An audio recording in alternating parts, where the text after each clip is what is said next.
farm, you know, yeah. My dad's a keen gardener, you know, I think it's rubbed off. It was said that those seeds had been sent to you. How did you come to grow them? Yeah, well, we got a load of seeds, you know, kind of in the post, and we didn't know what they were, you know, we kind of planted them all, and five of them came up illegal. This illegal drug was gradually influencing the mainstream by stealth. The image of the stoned hippie had entered popular culture. Thank you, said Dylan. Now, for my first number, I should like to give you my rendition of that old favourite. Now, what was it? I appear to have forgotten. Oh, dear. But the gramophone hadn't forgotten.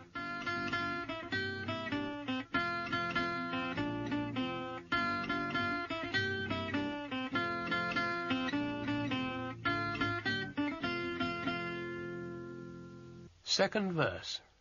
$1,000, and they could sell it to television for $500,000. The American film director Dennis Hopper didn't have an easy ride in this interview, as he was taken to task for the film's graphic portrayal of dope-smoking youth.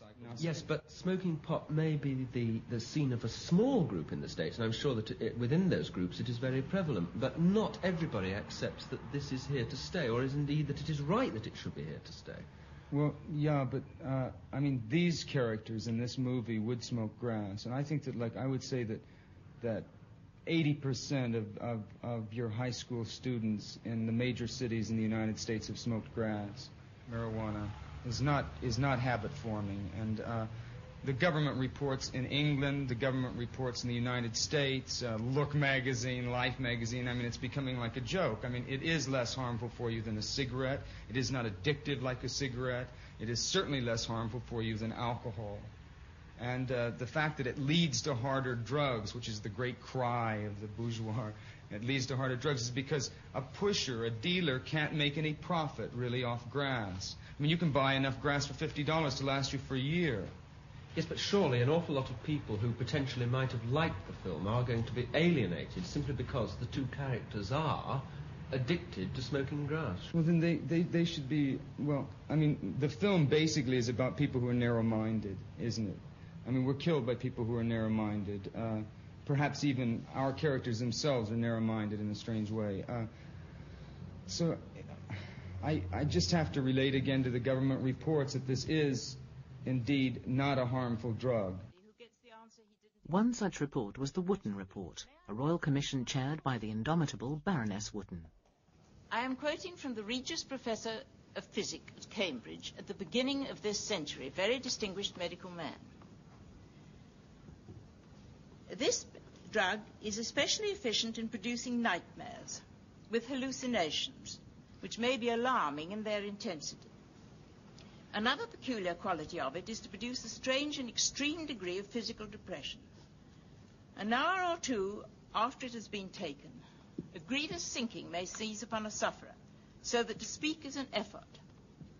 By miseries such as these, the best years of life may be spoiled. The drug is tea. That makes one a little cynical. Baroness Wootton was one of those fantastically intellectual, assertive women who were our heroines, heroes really, a great exemplar of what a woman can do in power. The Labour government had asked Baroness Wootton and her committee to look into the subject of cannabis. The report was published and found that far from cannabis being a dangerous drug, the long-term consumption of cannabis in moderate doses has no harmful effects. They went on to recommend possession of a small amount of cannabis should not normally be regarded as a serious crime to be punished by imprisonment. But these modest recommendations fell on deaf ears.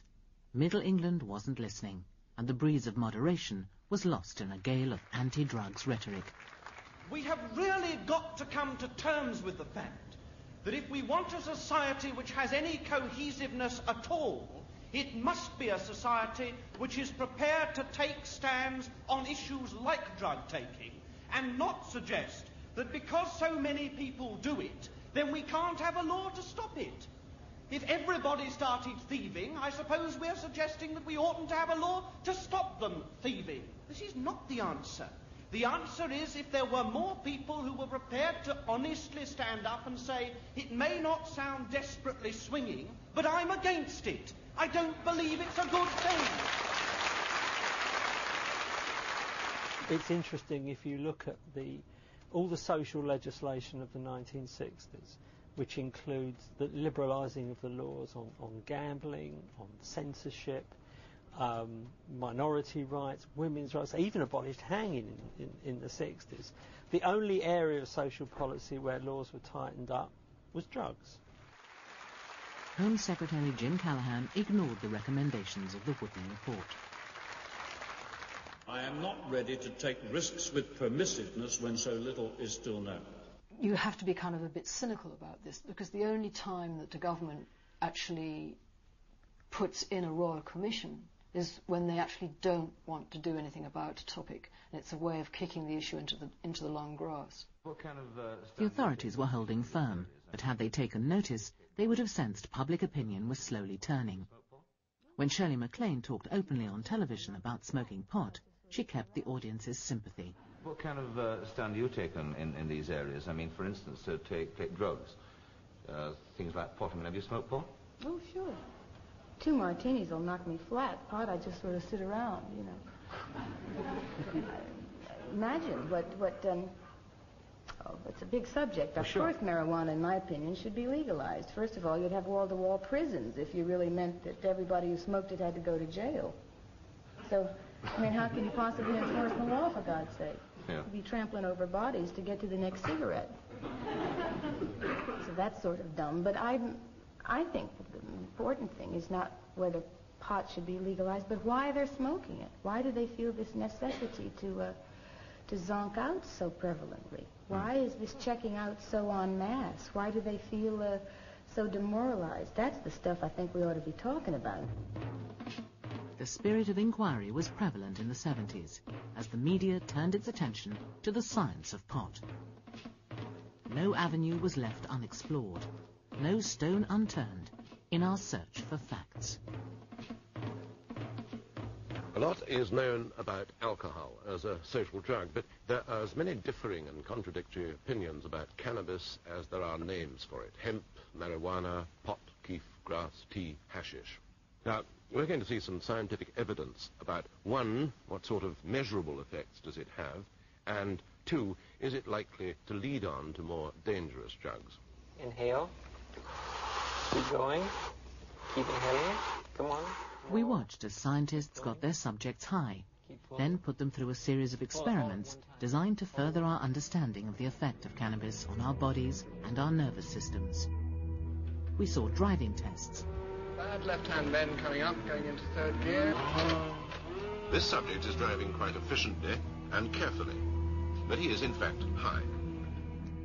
Tests of skill and memory.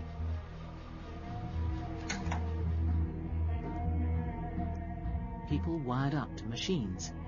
The subject's brain waves are measured. It's a particularly sensitive way of charting any withdrawal symptoms. And we heard expert testimony.